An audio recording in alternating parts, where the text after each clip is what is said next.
Selamat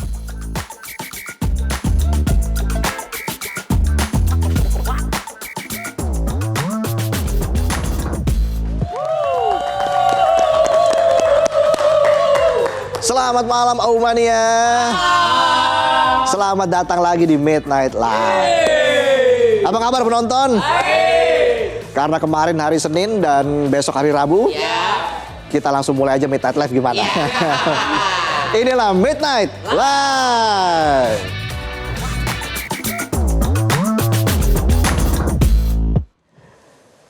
Berita malam ini kita akan bahas soal sebuah fenomena penerima beasiswa LPDP atau awardee LPDP yang tiba-tiba viral, tapi bukan karena prestasi, tapi karena konten yang jadi kontroversi. Ala-ala, kok bisa ya? Beasiswanya LPDP, kontennya bikin netizen LPDP.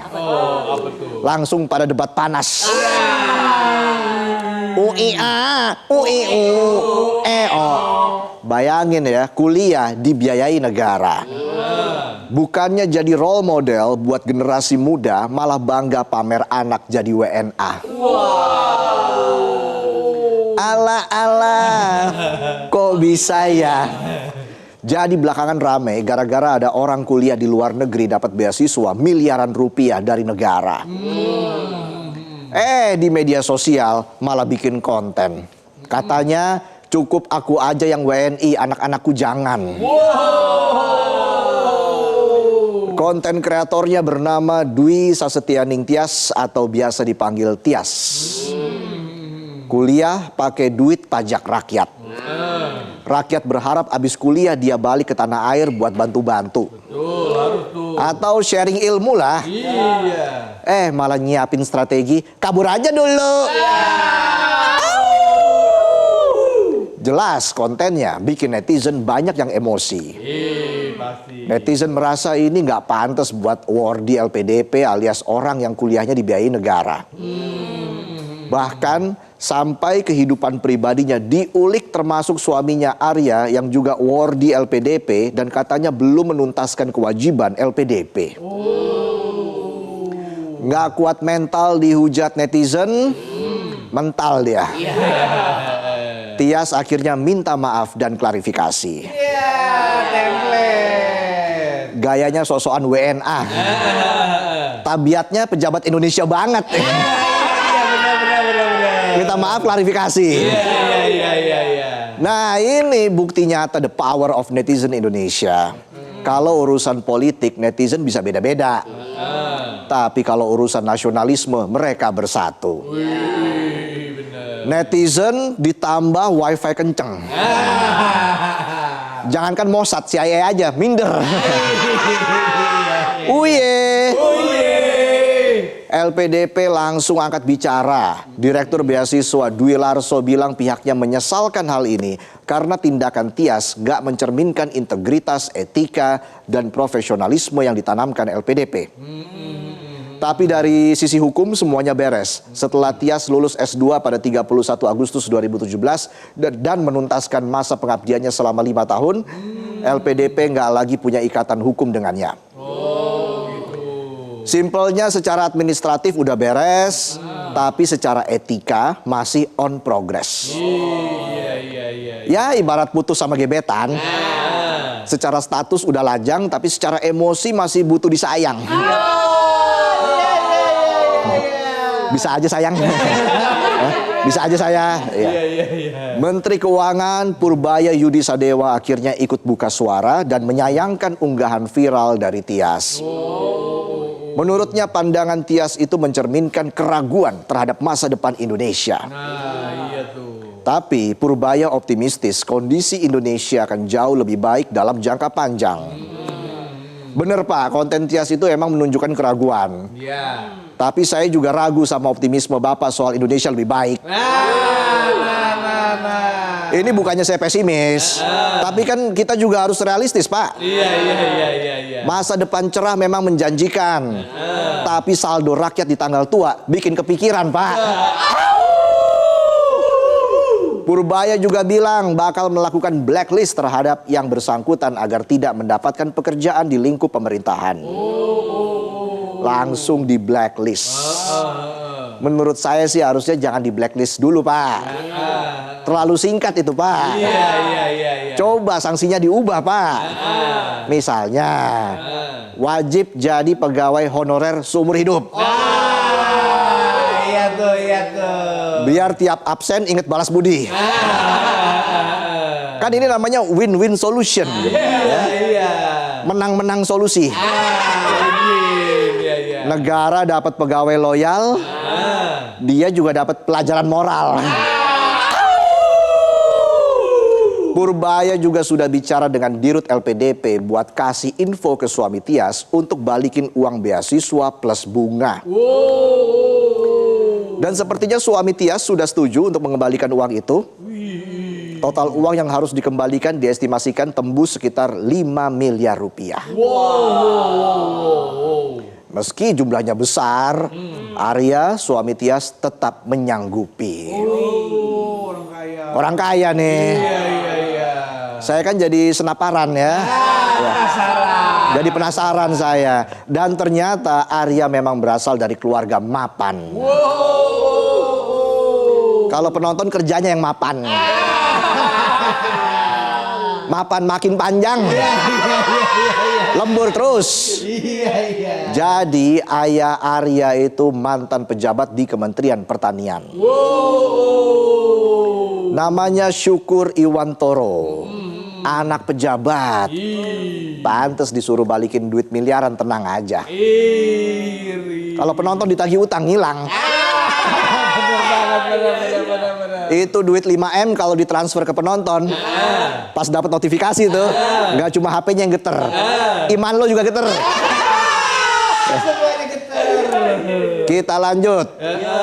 Nggak cukup sampai nama dan instansi. Netizen terus menggali sampai diketahui bahwa Syukur memang sempat 2 kali diperiksa KPK. Pertama di tahun 2013 terkait kasus dugaan suap impor daging sapi. Dan di tahun 2019 terkait dugaan suap impor bawang putih. Saat itu statusnya saksi, bukan tersangka. Saksi. Buset, salut banget sama netizen. Dari konten lanjut ke keluarga, sampai ketemu berita lama. Emang netizen Indonesia ditambah kuota malam, ya, langsung berubah jadi tim forensik dadakan. Saya jadi ingat pepatah Tuvalu Purba. Tuvalu Purba. Jejak digital lebih awet dari kenangan mantan. Kalau jejak digital bisa kebongkar semua, kalau kenangan mantan cuma ingat rasa, kadang lupa nama. Ala, kok bisa ya? Kamu diam-diam suka aku. Balik lagi ke Tias. Ternyata Tias juga pernah posting konten yang bercerita soal keuntungan jadi menantunya Syukur. Emang doyan flexing kayaknya. Iya. Jadi dia nulis cerita saat suaminya lagi S3 di Belanda, lalu dia hamil 4 bulan dan harus balik ke Indonesia sendirian buat beresin tesis di Sumba. Terus dia cerita kalau sepanjang di Sumba dia ditemenin mertuanya, dijagain, diurusin, dikasih mobil sopir hotel, sampai dikasih ajudan buat jagain. Kalau ini mah nggak relate kita. Jauh ini bang. Kita LDR sama pasangan mentok disupport pakai video call. Ujung-ujungnya paling kirim pap. Lah ini supportnya mertua standby on call. Bukannya kita iri, cuma kaget aja. Hidup kita buffering, dia hidupnya full bundling. Dan ternyata Tias juga dari keluarga mapan. Ayah Tias ternyata CEO di bidang financial management. Anak CEO. Ini juga semua CEO nih lagi nyamar aja ya. Cuma emang sampai sekarang belum kebongkar. Tias tumbuh dari keluarga financial management. Lah kita tumbuh dengan financial mager. Finansial mager. Iya. Makanya pada doyan Jasuke kan? Jagung, susu, kestabilan finansial. Mereka jago atur uang, lo jago ngeles bayar utang. UIA, UIU, EO. Kalau di Mobile Legend ya, kita ibaratkan aja sama Mobile Legend. Mereka itu baru install, hero-nya udah pakai skin. Lah kita mulai dari miskin. Tapi jangan minder. Saldo boleh beda, tapi soal bertahan hidup kita udah legend. Seolah relate dengan latar belakang Tias dan Arya, Ketua Fraksi Partai Golkar DPR RI Sarmuji menyoroti sisi lain LPDP. Dia bilang selama ini beasiswa mayoritas dinikmati anak-anak orang kaya. Syarat TOEFL, sekolah bagus, jadi bikin anak dari keluarga kurang mampu kesulitan. Orang miskin harus sekolah sambil kerja, nggak sempat kursus bahasa intensif. Bener banget. Ia mengakui standar akademik penting, tapi hambatan bahasa bagi anak kurang mampu seharusnya bisa diatasi dengan program persiapan atau afirmasi. Simpelnya ini bukan cuma soal pintar, tapi soal siapa bisa bayar. Kalau anak orang kaya kan taunya ujian cuma datang pas akhir semester. Lah kita ujian datang setiap waktu. Kagak pernah cuti nih ujian. Bisa aja ujian. Respon juga datang dari Wakil Menteri Pendidikan Tinggi, Sains dan Teknologi Stella Christy. Stella menekankan beasiswa itu amanah bukan fasilitas semata. Menurutnya kontroversi ini sebenarnya cermin kegagalan pendidikan moral sejak dini. Nah ini pelajaran nih, nggak peduli Anda dapat beasiswa apa enggak, yang jelas kalau berilmu tinggi bisa punya gelar. Tapi kalau nggak punya unggah-ungguh alias nggak tahu diri bisa dapat gelar perkara. Tapi Stella nggak langsung marah-marah. Dia bilang jangan bikin sistem terlalu kaku. Kalau terlalu dibatasi penerima bisa jadi sinis, kurang bersyukur, sibuk nyari celah menghindari kewajiban. Yang dibutuhkan justru kepercayaan, beri ruang bagi penerima beasiswa menemukan cara sendiri untuk memberi manfaat bagi bangsa. Bener banget nih Bu Stella, simpelnya kayak orang pacaran aja. Kalau dikekang terus kan gimana bisa nyaman, yang ada cari selingan. Ngutang lagi loh, nombok terus. Patriotisme juga nggak harus langsung pulang. Kadang bertahan di luar negeri, capai posisi strategis justru lebih bermanfaat. Contohnya warga India yang jadi CEO Google dan akhirnya mendatangkan investasi untuk negaranya. Gampangnya gini, nggak perlu pulang buru-buru, yang penting pulang bikin negara sendiri maju. Stella juga kasih tips praktis orang tua, baik di dalam negeri maupun luar negeri, harus pakai bahasa Indonesia di rumah dan tanamkan kebanggaan berbahasa Indonesia kepada anak-anak. Iya, benar. Bahasa Indonesia itu bukan beban, tapi senjata ampuh. Betul. Kalau soal tips Bu Stella, soal bangga dengan Indonesia, itu mah ngukurnya gampang Bu Stella. Gimana tuh, gimana? Mau Anda sekolah di luar, kerja di luar, keluar di luar, ya kan jalan-jalan. Masa keluar di dalam? Nggak nyambung. Kalau ke dalam itu masuk namanya. Jadi kalau anak Anda lebih doyan nasi anget ikan asin sambal terasi, pakai kerupuk enak tuh. Lebih suka itu ketimbang beef Wellington, berarti nasionalisme di keluarga terjaga dengan baik dan benar. Gitu. Hidup sambal terasi. Jika kita melihat data, Direktur Utama LPDP Sudarto mengungkapkan pihaknya tengah menyelidiki 600 penerima beasiswa pemerintah terkait dengan pelanggaran pengabdian. Banyak juga ya sampai 600. Buat award di LPDP saya ingatkan Anda. LPDP itu lembaga pengelola dana pendidikan, bukannya lupa pulang demi pengabdian. Dari 600 dilaporkan ada 44 penerima beasiswa telah dijatuhi sanksi karena tidak memenuhi kewajiban pengabdian sesuai ketentuan. Dan sudah ada 8 awardee yang dijatuhi sanksi mengembalikan dana beasiswa. Ada 8 yang disanksi balikin dana pendidikan. Itu habis lulus kuliah bukannya cek lowongan tapi cek saldo di tabungan. Iya. Kerja belum udah boncos. Iya, 5M. Ingat, semua penerima beasiswa LPDP itu dibiayai dana abadi pendidikan alias APBN. Hasil keringat pajak rakyat. Betul. Jadi kontrak untuk kembali mengabdi bukan pilihan tapi kewajiban moral dan legal. Harus tuh. Camkan itu wahai penerima beasiswa negara. Jadi waktu Anda pakai toga dapat gelar, Anda harus ingat di setiap huruf di gelar Anda ada keringat bapak-bapak ojol, keringat mamang-mamang warkop, ada keringat orang se-Indonesia Raya yang pajaknya dipakai buat biayain Anda sekolah. Betul. Harusnya Anda malu bukan malah kabur aja dulu. Benar. Rakyat butuh Anda kasih dampak nyata bukan cuma caption Miss You Indonesia. Lagi pendidikan apa liburan? Di sisi lain sudah saatnya LPDP dievaluasi secara fundamental. Iya, betul. Penalti besar aja nggak cukup. Seleksi harus berpihak pada anak bangsa yang benar-benar membutuhkan dan punya komitmen memajukan Indonesia. Betul. Pola titipan elit harus dihentikan. Iya. LPDP seharusnya jadi investasi strategis negara, bukan sekedar tiket kuliah di luar negeri. Sukses LPDP diukur dari seberapa besar dampak nyata alumni di Indonesia. Iya, betul. Jadi jangan cuma ketat di syarat akademik, tapi longgar di koneksi. Iya. Kalau yang dapat beasiswa anak orang mapan semua, itu beasiswa apa? Bea cukai. Negara butuh problem solver, bukan butuh penerima beasiswa yang galau mikir outfit winter. Benar.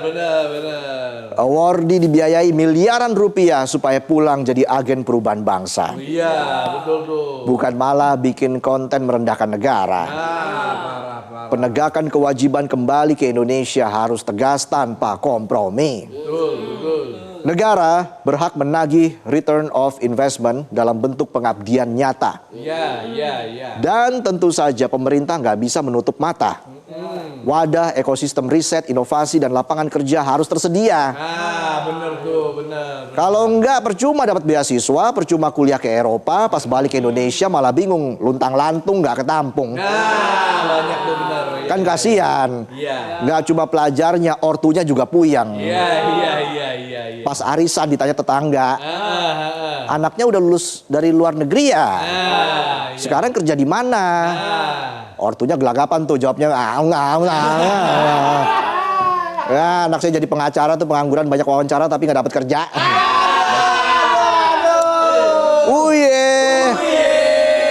Intinya kasus Tias dan Arya bukan cuma soal viral di media sosial, ini soal utang budi, integritas, dan kewajiban moral. Betul. Jika beasiswa diberikan tapi pengabdian diabaikan, jika sistem seleksi dikuasai elit dan kesempatan dibatasi, maka negara bakal rugi, rakyat emosi. Iya. Dan pajak yang dibayarkan hanya jadi kontroversi, bukan teladan yang siap mengabdi memajukan negeri. Itulah tadi sajian pembuka kami di Midnight Live. Dan tentunya kami akan kembali dengan sejumlah informasi lain. Hari ini ada Sebat Selasa Baca Komentar. Menarik tuh. Dan juga akan hadir di Midnight Live Rio Dumatubun. Kita akan ngobrol seru bareng Rio dan juga tentunya bareng penonton di sini. Jadi jangan kemana-mana, tetaplah di Midnight Live.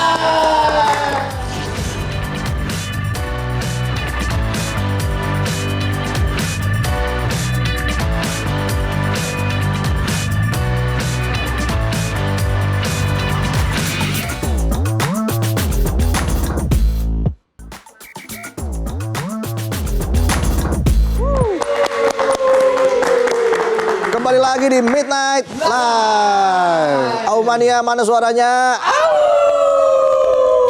Ya, kita kok bisa ya?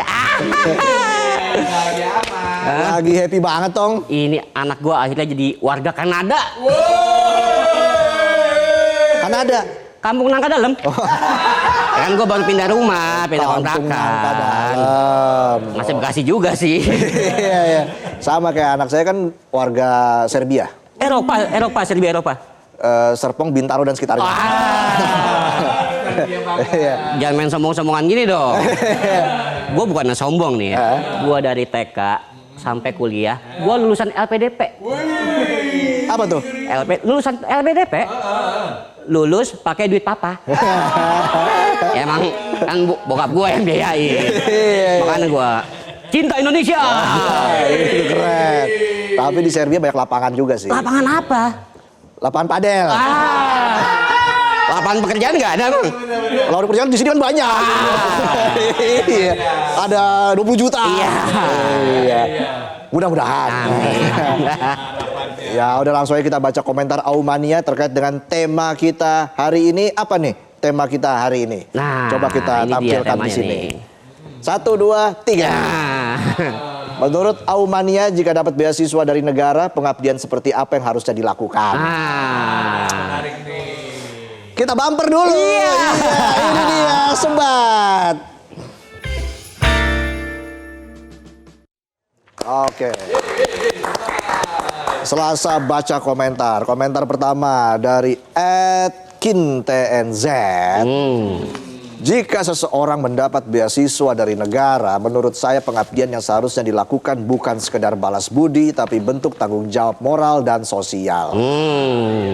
Beasiswa berasal dari pajak rakyat, artinya ada amanah publik di dalamnya. Ya, kasarnya penerima beasiswa negara punya tanggung jawab moral untuk mengembalikan manfaatnya ke masyarakat. Setuju? Setuju. Ada selapan pasti kan? 9. Ya. Lanjut lagi. Lanjut dari @hunems. Harusnya sih mengabdi dengan cara nggak pamer gaya hidup mewah di luar negeri. Pakai uang pajak kita ya Min. Ya. Mending uangnya buat traktir gorengan netizen yang rajin komen di sini. Ya. Ada bait pantun nih ya. Beli kemeja di pasar pagi. Jangan lupa beli celana. Sudah dapat beasiswa tinggi-tinggi. Jangan lupa balik bangun negara. Iya. Habis makan gorengan bangun negara. Mudah-mudahan nggak radang aja ya. Udah mulai nih. Dunia akan kuhadapi kalau nggak asam lambung dan radang tenggorokan. Lanjut lagi dari A Project ID. Kalau Ogut bila dapat beasiswa luar negeri, Ogut fokus studi dan juga buka usaha sembako dari Indonesia. Supaya bisa mengenal produk-produk Indonesia untuk go internasional. Banyak tuh, ada mie ya, Banyak. kopi, bubur kacang hijau, Cilok. iya, cilot. Lanjut lagi. Lanjut dari @adeljovi_18. Bentuk pengabdian yang paling masuk akal adalah dengan mengisi celah strategis di sektor-sektor yang masih tertinggal di Indonesia. Jika sekolah di luar negeri, bawalah sistem atau teknologi yang bisa diadaptasi untuk efisiensi birokrasi atau industri lokal. Pengabdian itu harus terukur dampaknya, bukan hanya formalitas administratif.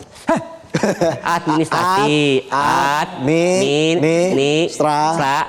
Ulangi. Administratif wajib pulang. Namun akhirnya tidak memiliki ruang untuk berkarya. Wah, cocok Anda jadi pejabat. Bagus sekali. Asal jangan ujung-ujungnya minta maaf terus klarifikasi ya. Lanjut lagi dari @Muhammad Z2 Inal. Kalau menurut pribadi saya harusnya sih mengabdi dengan cara bagi-bagi tips dapat beasiswa ke netizen. Bukan malah sibuk flexing paspor di luar negeri. Parah itu. Ingat, itu uang rakyat bukan uang kaget. Iya. Kalau uang kaget cuma setengah jam tuh muter. Kipas. Oh ya, itu. Uang rakyat. Uang kaget. Kalau ayam dikagetin gimana? Ayam. Itu mah ayam kaget. Ya. Lanjut lagi toh. Dari @hbg_7,89. Utamakan jaga etika dan tata keramanya. Karena ini penghargaan beasiswa dari negara yang diberikan ke kita yang terpilih karena sebuah prestasi yang kita raih selama bertahun-tahun. Jangan banyak bicara di medsos dan tetaplah terus lakukan hal kebaikan dengan lingkungan sekitar. Apalagi ini sudah masuk bulan Ramadan. Maka harus selalu baik dan jaga bicara dengan teman terdekat kita. Wah, hablum minannas sama teman harus baik. Iya dong, harus saling support. Saling support. Support. Minimal di WhatsApp lah, support. Kasih jempol ya. Supportnya dong kakak. Dari @JakaStage, gunakan sebaik mungkin beasiswa dari pemerintah dengan mengabdi berjuang demi keluarga. Utamanya buat bahagiakan emak dan bapak di rumah yang sudah mendidik dari kecil hingga sukses. Dan tunjukkan yang terbaik kalau yang dapat beasiswa dari negara itu harus mampu menjaga attitude dengan baik sambil terus mengejar kesuksesan yang belum diraihnya hingga saat ini. Wah, iya orang tua dulu ya. Iya, utamakan orang tua dulu toh. LPDP juga dia. Terus pakai duit papa. Iya, kalau pakai duit mama LPDM dong. Iya. Dia LPDPM dia. Duit papa, duit mama juga. Iya, iya. Makin ngalur ngidul nih orang. Lanjut lagi dong. Lanjut. Dari @bagusadril14. Jangan mimpi kasih beasiswa LPDP kualitas pendidikan kita saja jauh dari kata layak. Seharusnya penerima beasiswa LPDP harus kembali berkontribusi untuk negara dan memajukan kesejahteraan guru dan bikin buat pintar siswa. Bukan so ingin jadi warga negara asing. Wah. Thank you Pak Bagus. Iya. Oke, lanjut lagi dari The Blue Spare 168. Menggunakan ilmu yang kita dapatkan dari belajar di luar negeri untuk mengajar kepada orang sekitar kita, entah lingkungan kerja atau umum, tentang ilmu atau pengalaman yang mungkin belum ada di Indonesia. Mengembangkan daerah sendiri, misal kampung halaman sendiri, mungkin bisa menciptakan peluang kerja baru dari pengalaman luar negeri juga baik. Nah, iya ya. Betul itu. Lanjut lagi dong.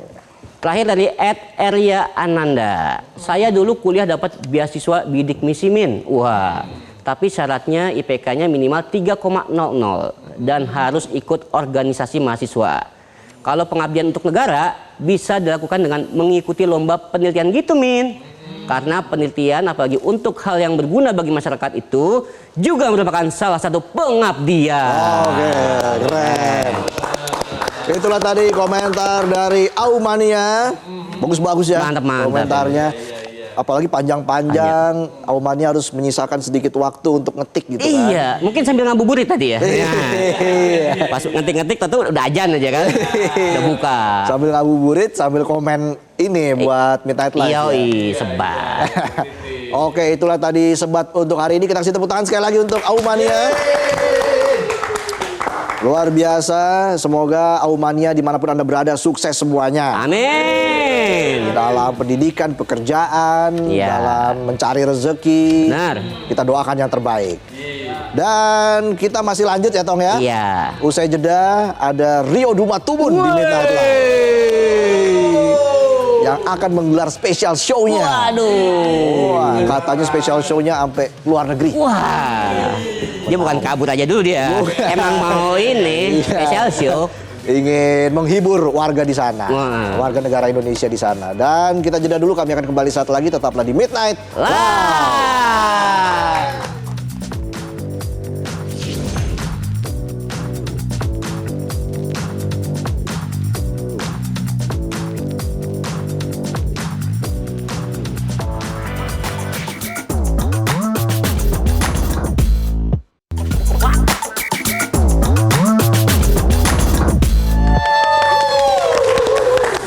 Kembali lagi di Midnight Live. Aumania, mana suaranya? Langsung saja kita sambut Rio Dumatubun. Siap, silakan duduk. Ampun. Kasih tepuk tangan yang meriah dong. Ini Bang Rio. porsi panas nih ya. Lebih panas ini Bang. Apa kabar Bang Rio? Sehat dong alhamdulillah, Res. Saya berapa kali ketemu Bang Rio nih ya di acara spesial show-nya Bang Oki. Oh nonton. Nonton. Alhamdulillah. Lucu banget. Itu aku. Iya, sombong juga. Itu aku. Tapi lo nyadar lo lucu gitu ya? Pastilah. Tapi lo lucu banget, iya dong gitu lah. Iya, tapi gimana Bang? Dulu awalnya lo akhirnya memutuskan untuk menjadi seorang komika tuh gimana ceritanya sih? Sebenarnya kan awalnya kan sapam gua dulu, Res. Di bank tuh udah 16 tahun sapam. 16 tahun. Iya, pokoknya pintu ikut gua kemana-mana. 16 tahun gua awalnya stand up tuh kayak awalnya di bank itu inian disuruh ikut lomba stand up gitu aja. Karena lingkungan tempat gua kerja bank itu suka ngelihat gua kayaknya ini orang kalau ngecengin orang nih lucu deh gitu. Oh, di tongkrongan paling lucu. Bukan paling lucu, ini kalau ngecengin orang gitu. Kalau ngecengin orang. Ngecengin orang tuh orangnya nggak tersinggung tapi ketawa aja. Misalnya gimana tuh? Kayak Pak Cabang, ya lah Bu, gemuk banget sih gitu-gitu. Misalnya gitu-gitu ya, kayak gitu-gitu ya. Tapi orangnya nggak tersinggung malah ketawa-ketawa gitu. Nah dari situ dijemplungin lah suruh ikut lomba stand up. Siapa tuh yang Ya kepala cabangnya akhirnya. sampai kepala cabang tuh? Kepala cabangnya, udah ini aja nih ikut lomba stand up nih. Dilaporin ke ada komandan sapam kan. Ya komandan sapam, oh iya ini emang ini anak nih. Kalau di mana-mana tongkrongan banyak omong dia ikut lomba stand up aja. Jadi gitu. Tapi lu nggak pernah jadi komandan satpam? Nggak pernah. Oke. Kalau sapam senior iya 16 tahun kan. Oh, satpam senior. Iya, heeh. Ya kalau ada baru kamu yang jaga deh aku yang tidur gitu. Oh gitu tuh. Iya. Lebih sering dapat shift pagi, malam? Ketika udah agak belasan tahun akhirnya masuknya pagi doang. Office hour gitu, Sabtu Minggu libur. Wih, mewah tuh ya. Iya, PNS lah kurang lebih. Tapi waktu shift malam ini juga lama juga waktu itu. Ya lama. Kalau shift malam lama juga tuh. Ada cerita menarik nggak tuh waktu shift malam? Wah banyak lah ya. Bisa lihat setan gitu nggak pernah? Setan lihat gue juga. Setan lihat setan kayaknya. Banyak lah ya pengalaman itu. Pengalaman. Tapi kalau cerita horor ada cerita horor. Ada. Apa tuh, kayak gimana tuh? Jadi ini gue nggak tahu ini horor apa bodoh ya, nggak tahu ya. Ini kan beda tipis ya, namanya orang ngantuk ya kan jam-jam segitu ya kan. Jam berapa tuh? Jam berapa? Kurang lebih tuh masih sekitaran jam 10:30 malaman lah. Jadi gue ada jaga bank di daerah Roxy gitu. Nah, lo tau kan kalau dulu kan ada TV tuh yang channelnya kalau nyetel apa di sentralnya semua TV channelnya itu. Iya. Indovision boleh sebut merek lah ya. Iya. Udah. Iya. Oh udah. Oh ya, maaf. Pakai inisial langsung. Oh ini live ya?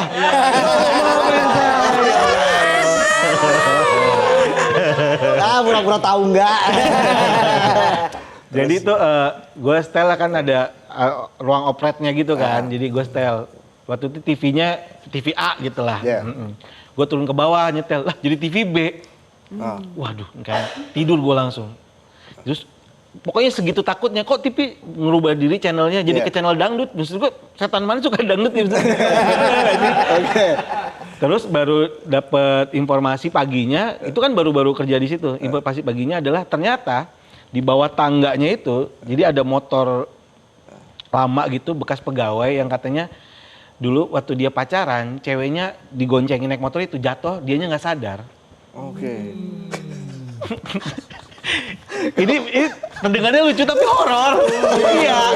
Terus selama itu akhirnya dia si pegawai ini trauma naik motor, motornya itu ditaruh di bawah tangga itu.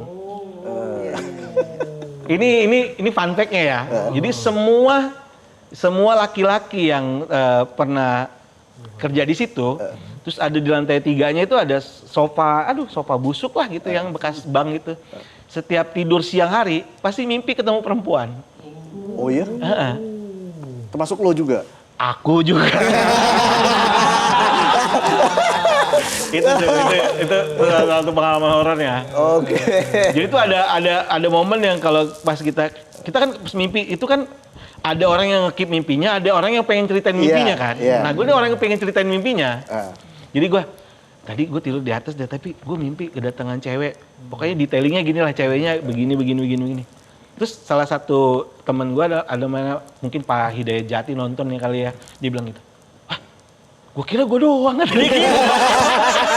Oh gitu. Iya, ternyata orang yang sama. Keluar semua tuh cerita-ceritanya. Cerita-ceritanya banyak tuh CS mimpi yang sama, Thailand mimpi yang sama. Ketemu wanita itu. Ketemu perempuan yang itu. Terus di mimpi jadian? Enggak. Gue sih kepengen ya. Terus akhirnya menjadi komika. Jadi komika tuh.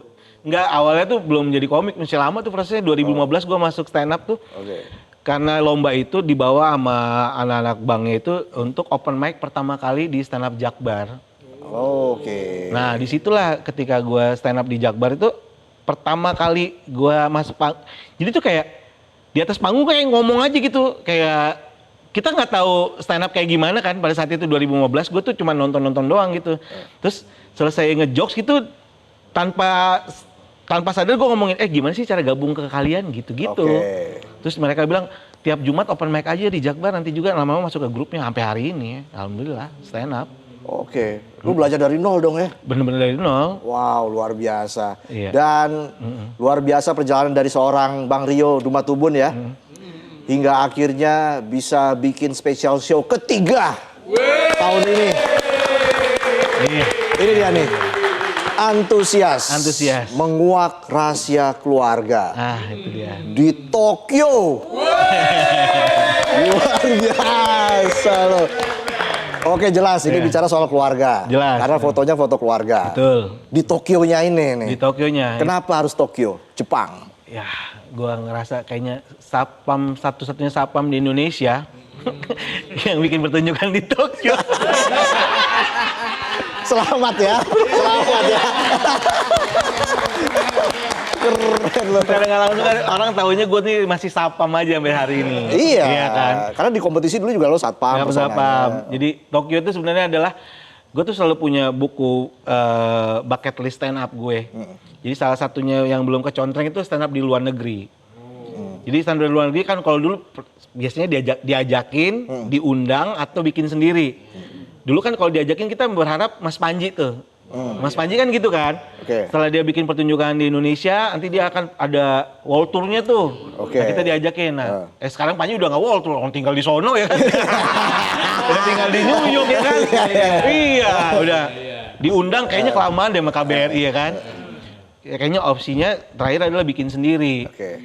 Makanya ngakalinnya harus duitnya dari mana nih gitu. Ternyata gue tuh punya rekaman video stand up tuh kurang lebih ada 20-an lebih lah, hampir 30-an. Itu gue taruh di membership YouTube gue. Oke. Ternyata di bulan pertama udah ngasilin duit 7 juta.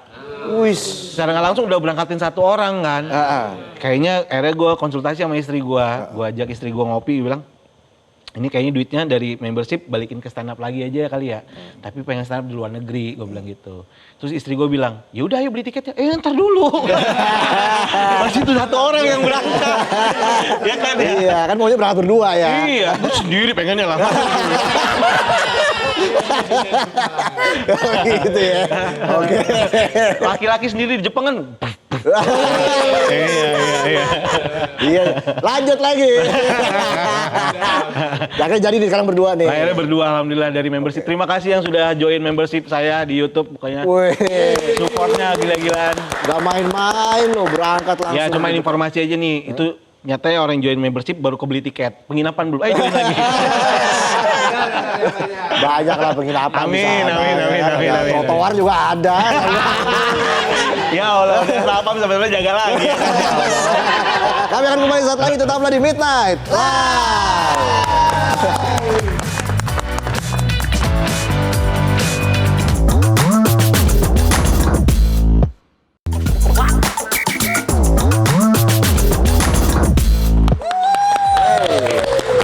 Kembali lagi di Midnight Live. Masih ngobrol dengan Bang Rio di sini. Bang Rio 16 tahun jadi satpam ya. Misalnya nih kita reka adegan aja ya. Iya. Misalnya lu jadi satpam di sini. Oke. Terus ada ormas datang mau somasi gua. Gimana tuh? Langsung aja Pak, emang udah bilang. Jangan politik-politik, masih bandel aja. Langsung aja. Rio Dumatubun. Ya, sama aja dong gua. Aduh, Bang Rio. kayak sapam kayak nggak ada perlindungannya kali ya. Malah dibukain pintu. Karena sapam juga takut. Apa yang paling lo takutin selama jadi satpam?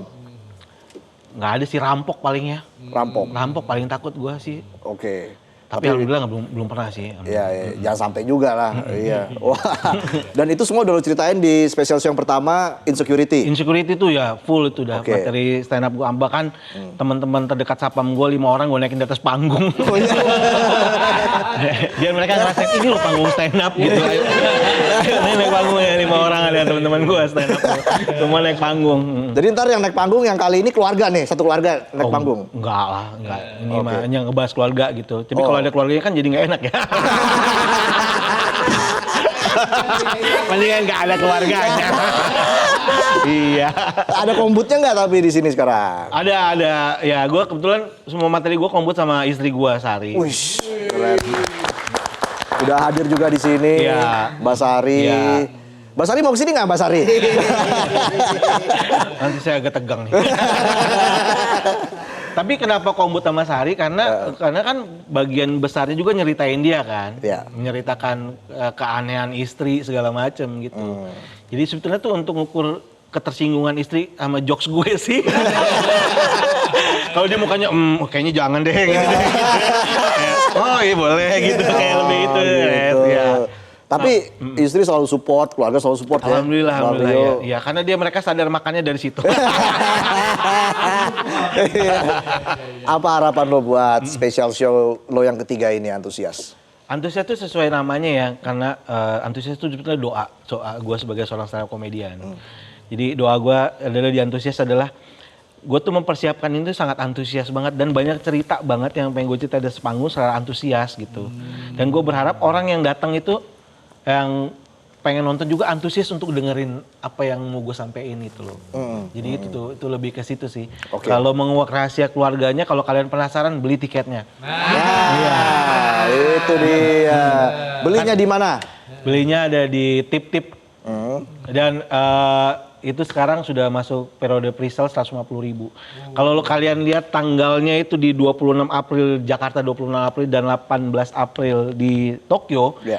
Itu ternyata sebetulnya tanggal 18 April di Tokyo adalah 1 hari setelah gue ulang tahun, 17 April.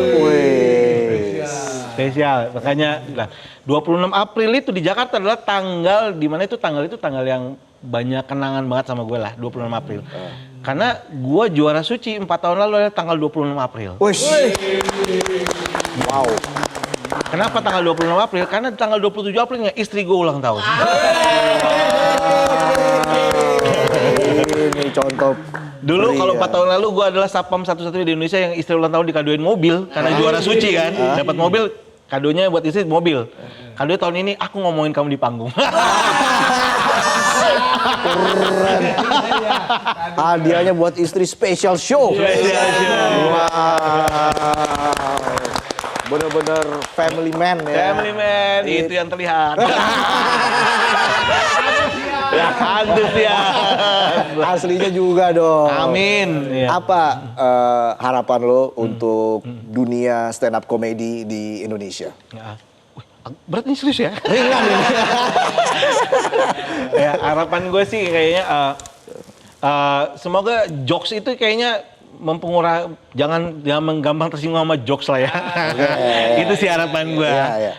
Kayak aneh loh ngedemo pelawak tuh, sumpah. Di kepala gue sih ya pada saat ini ya. Menurut keyakinan lo. Ya, menurut keyakinan gue agak aneh sih.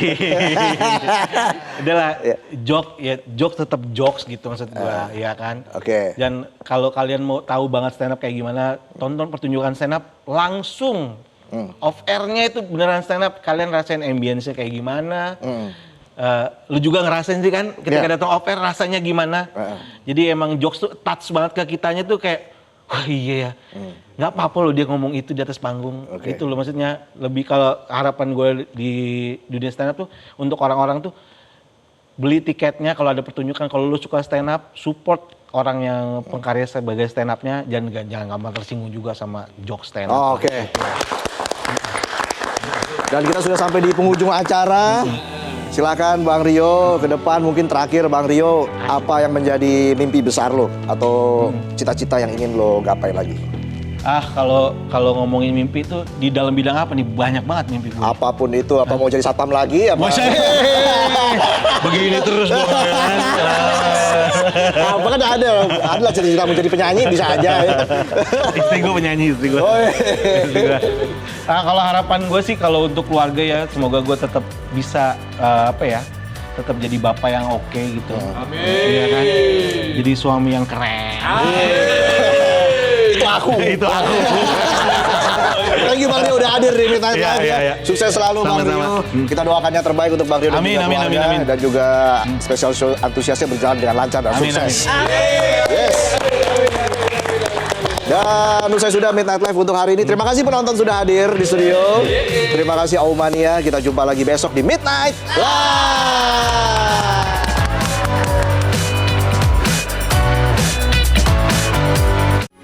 Metro TV. Jelajahi cara baru mendapatkan informasi. Download Metro TV Extend sekarang.